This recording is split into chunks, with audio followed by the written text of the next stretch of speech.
welcome back to another lovely episode of Masked Monologues. Today, I'm excited to have Vanessa Cook here with me. And can you please introduce yourself? Tell us about what you do. So, I am the owner and holistic healing coach for Soul Revival Health and Fitness. And my mission with my business is to help women take control back of their lives, mind, body, and soul. So, I help women see that they're not alone in their journeys in life and whatever they may be facing, whether it's health struggles, emotional struggles, or spiritual struggles. And I take it into a alternative healing modality instead of what most of us know as Western medicine. And yeah, my mission is just to empower women and make them the best versions of themselves. Wow, that's a wonderful mission. I want to unpack that. So, you got into this industry how long ago, and what prompted you to get started in this industry?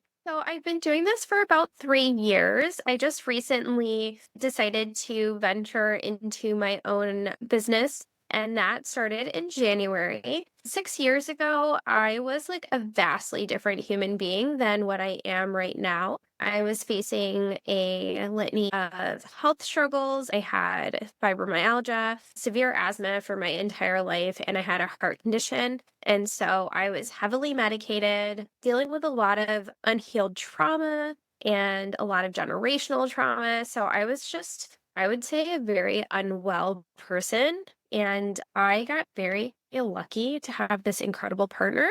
And one day he just was very blunt with me and said, I'm terrified that I am going to lose you and I'm going to be a widower at 35 years old with, at the time, we had 2 kids. And him saying that woke me up. It made me realize that I definitely needed to be different and change my pathways. And unfortunately, he was actually very correct because a couple of weeks later, I had a really terrible health scare where I did almost die. And that kind of catapulted my journey into trying to figure out how to be a different version of myself, whether that was through health or my emotions or my spirituality. And so I started just deep diving into what that would look like for me. Yes. And can you speak about specifically what your company does? Because it's mind, mental health, and wellness. Is that correct? And also physical health? Yes, yeah. So I incorporate all three. So I say that we're interconnected with our mind, body, and spirit, and I do it in a holistic approach. So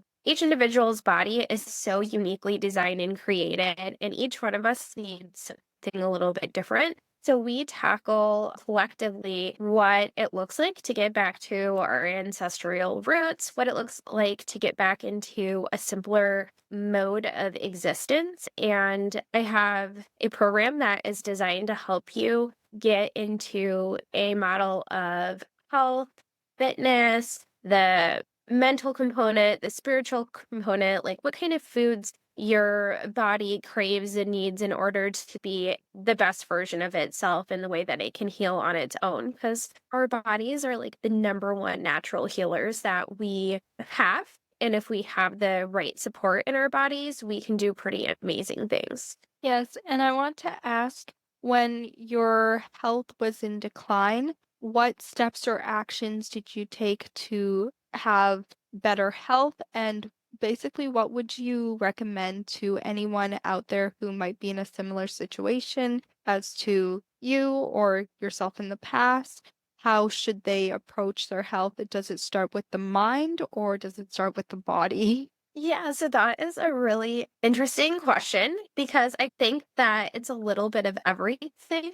And it's really up to the individual and what their capacity for change looks like. So for me, for instance, I'm an all or nothing gal. I have a very addictive personality. So I went head first into my journey. And I'll say that initially, because of the way that my addiction worked, I just went full fledged into it, and I completely relate.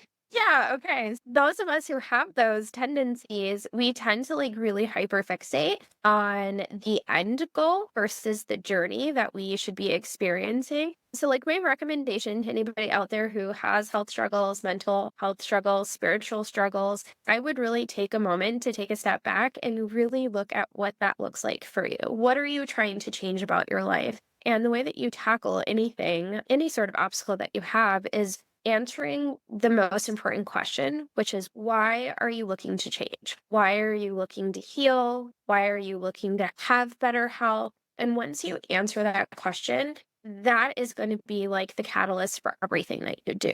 So when you fail, when you think that it's too hard, when there's days that you just don't want to be like this better version of yourself, your why will always be stronger than your excuses. And of course, I know that sounds a little bit cliche, but we have cliches for a reason because they've stood the space and time for those kind of words to come out. I think in order for us to be the best version of ourselves, we have to be healed emotionally and spiritually, and then our physical body will be able to heal the best way that it can as well. So really, we have to have that trifecta. It's all this big balancing act. Yes, and throughout your personal journey, did you notice that once you shifted your mental state, your thoughts, maybe you had negative thoughts, maybe it was, oh, I'm not going to have a good conversation with the doctor at this appointment. Did you notice that once you shifted that into more of a positive or encouraging perspective, that your physical health also followed and became better, it improved? Yes, absolutely. So once I took right steps into healing my trauma and healing just like my energy levels and the way that I perceive the world and I perceived myself, I was able to control what my situation looked like, right? So if I went into the doctor's office, instead of me saying, oh, I'm going to go in there and they're just going to give me another medication, they're just going to tell me that they can't help me. I went in there saying, I know what my body needs. I know that I can't be on medication any longer. And now I'm going to tell the narrative of what is needed. And when I realized that unfortunately they had done everything that they can do with Western medicine, and that just wasn't working for my body anymore, that's when I was able to get in my creative space and get into my energetic space and think of a different solution, which led me into holistic healing. And once I discovered that there was a different way to heal our bodies, and the most precious thing we could do is honor our bodies through the foods that we put into our bodies and the things that we did to move our bodies, and how important the creative process is for our mental and spiritual health. I was able to really change everything. So when I woke up in the morning, it wasn't I was waking up and I could only experience pain or only experience the sensation of being short of breath. I woke up in the morning and I said, I get to be alive today. I get to move my body today. I Yes. know that I'm going to be able to shift. No, that's amazing. I want to ask, when you were going into depth in your research and into the physical health and also the mental health, was there anything that came as a shock or a surprise to you? The notion that our bodies could heal themselves given the right resources, and that I think the thing that shocks me the most is the idea that we as humans we're consistently evolving, right? But what happened was the world evolved faster than our physical bodies were capable of evolving with. So, all of the technology, all of the resources that we have access to with the genetically modified foods and like the preservatives and the chemicals and everything that's being introduced into our systems now isn't something that, like, on an evolutionary standpoint, our bodies can handle. And our bodies, even with the stressors of everyday life, we get stressed out because we need to meet a deadline for work. And our bodies don't recognize that stress as a non life threatening experience. Our bodies say, oh my goodness, we're in stress. We're in fight or flight mode. Essentially, our bodies are saying there's a lion chasing us and we need to go into survival mode. And because our bodies go into that fight or flight mode or into survival mode, that impacts every cell in our body and what our body is doing in order to quote unquote survive that lion attack, when in actuality, it's just a deadline that we have to hit. And once I realized that and that our bodies cannot recognize that difference, it totally shifted the way that I perceived everything and how I handled stress and how I handled day to day things and how important it is to ground ourselves and find like mindfulness practices so that our cells in our body aren't constantly thinking that we're in this fight or flight mode. Yes, no, that's a very helpful tidbit of advice. Now I want to focus on you as an entrepreneur. So you started this business by yourself, or did you have a business partner with you, or how did you go about starting up your business? So, as of January, I have done this completely on my own. I was previously in a business partnership where we were in business together, and unfortunately, our views and alignments didn't line up. So, we parted ways. And that's when I realized how amazing it was for me to have the ability to just truly lean into my own voice and lean into my own energy space to come up with a soul revival. Yes. And can you talk about some services you offer for clients and how you've worked with clients in the past? I know you started in January, but if you have any stories that you feel like sharing? Yeah, absolutely. So I'm very fortunate because once I launched my business, I had very quickly gotten a wonderful client base. So I'm trying to build a community for people. And right now my focus is on women because of course that's how I started my own journey was with myself. And so I leaned into the female space and the intricacies of what women need. So in my program specifically, I call them soul sisters. And I have a play on words. So my program is called Soul, so SOLE, to Soul, SOUL. And so all my women who join this beautiful community and join my program, they're called Soul Sisters. And my mission really is to make it a safe space for every woman to be seen and heard and validated in whatever they're experiencing in their life. So my services range from helping people heal from autoimmune diseases, hormonal balance issues, premenopause, going into menopause. I cover a wide range of things because I believe that it all has to do with something called metabolic chaos, which is just our system is in a state of unrest and is in this field that it can't heal. And there's so many different things that could lead to that instead of treating the symptoms, I treat the body as a whole unit and we just focus on healing the body from the ground up. And one of the biggest concepts for women who come into my program is just teaching them to go back to the basics. Let's go back to whole foods eating. Let's go back to a simpler period of time for our mental health space. I teach people how to practice mindfulness. I teach them how to move their bodies in positive and effective ways. And I teach them how to heal from trauma. And that's like a 90-day program that I have. And it's the stepping stones into going into more of a healing space. And my goal is to give women enough education that they no longer need my services, but they have all of the education and knowledge to make this a lifestyle change versus just another diet. Yes. No, I love that, especially with all the fad diets that are out nowadays. There's Yes. always the new thing and it works for a week, but then you change it up and it's not a lifestyle change. So I love what Yeah, you're doing there. absolutely. Yeah, I totally agree. We see on social media, just it's everywhere, right? Do the keto diet, do the carnivore diet, do intermittent fast. There's like all of these modalities that you can choose from, and everybody swears that it's going to work for you. But the problem is that everybody takes the uniqueness and the individuality out of our life. And what works for one woman may not necessarily work for the next woman. So, although I do group coaching, it's all individualized. So if I say, hey, this is what we're going to lean towards for what kind of foods that you should be eating, if a woman says, you know what, I'm actually feeling worse, then I cater the program a little bit differently for her. So we're always like tweaking and modifying things. So then that way, I teach women how to listen to their body and how to trust themselves again. because we have those innate intuitions within us. We're just not given the resources and tools to really understand and be connected within ourselves again. So, those are the kind of things that I really want to help educate women on, and hopefully then go on to educating more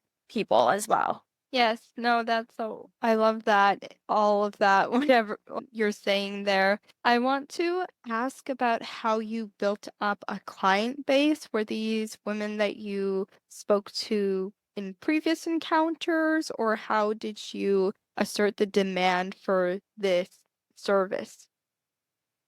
Really leaned heavily into this social media space. I'm a writer by heart, so I love the notion of social media because you can write whatever you would like to write about and like really create that desire and inspiration based off of the words that you put out there. So I'm a really big advocate for sharing my story.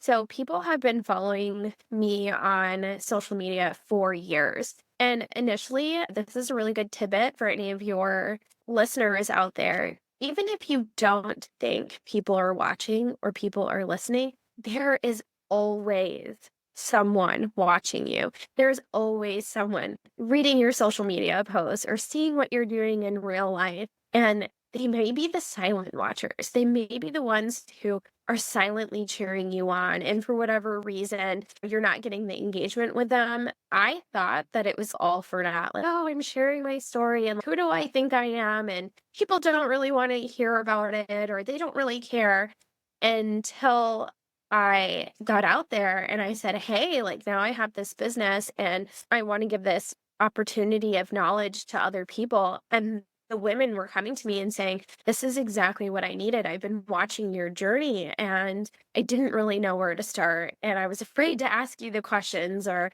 I was afraid to try something and then it failed because I didn't want to do it on my own. So I leaned really heavily into just my social media presence and getting to use TikTok and word of mouth. My friends have been my best cheerleaders and they have really given me this beautiful space of sharing the word. Yes, no, I love that, reaching out to friends and family, because a lot of people don't think about that. They just think about how can I get 100,000 followers on TikTok or Yeah. 100,000 followers on social media. And it's, well, start small. Start speaking to maybe one of your friends, and then one of your friends tells one of your other friends, and then it becomes a community slowly. It's a gradual process, but you shouldn't give up at first, because if Yes. you help one person, that's better than not helping anybody at all. Absolutely. And that one life that you're transforming,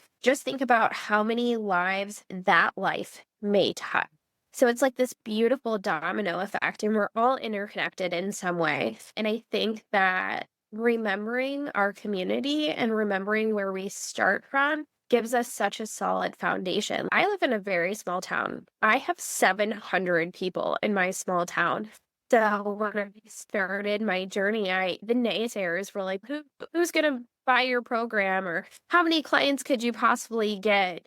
Like, we live in this small area, like you're not gonna get much. But I started here. I did little events. I talked to the people. I asked the schools to come in and to talk to their staff members. I started going to networking events. I did everything that I possibly could do to get myself out there and remember that where I live is the best place to start. And then I'll go out and use like the social media and then TikTok and all of that as additional platforms. But look at all of the people that I've created as my own little community who can go onto social medias and share my page or share my TikToks or share my Instagram posts or whatever there is. If you have a great community who already knows about you, they're the ones who have the family all over the United States or in different countries. And I got a client from, I live in Wisconsin, and I got a client from Arizona. And it was all because I attended one networking event and I just got to share my story there. And it Yes. was like a 5-minute little speech that I got to do on stage. And now I have this beautiful client who wouldn't have been my ideal client that I get to work with, and she's doing incredible. And now she gets to tell everybody in Arizona all about me. And again, that domino effect of interconnectedness and just getting yourself out there to be seen is so important. That's so lovely. And on that topic, I want to ask you where my audience can find you. What are your social media platforms?